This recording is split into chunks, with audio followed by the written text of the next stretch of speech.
ఆదికాండ నుంచి. దేవుడు ఆదామును ఏ తోటలో ఉంచెను? ఏదెను తోటలో. ఆదాము యొక్క భార్య పేరేమిటి? హవ్వ.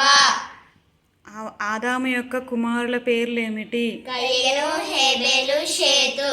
దేవుడు సూర్యచంద్రులను ఏ రోజున చేసెను? 4వ రోజు. అబ్రహాము యొక్క భార్య పేరేమిటి? సారా.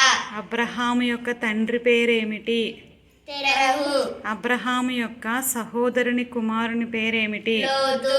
అబ్రహాము యొక్క కుమారుని పేరేమిటి? ఇస్సాకు. బాబేలు అనగా అర్థం ఏమిటి? తారుమారు. బైబిల్ గ్రంథంలో మొత్తం ఎన్ని పుస్తకాలు ఉన్నాయి? 66. పాత నిబంధనలో ఉన్న పుస్తకాలు ఎన్ని? 39. క్రొత్త నిబంధనలో ఉన్న పుస్తకాలు ఎన్ని? 27. దేవుడు ఏ రోజును ఆశీర్వదించి విశ్రమించెను? 7వ రోజు. దేవుడు ఆదామును దేనితో చేసెను? మట్టితో.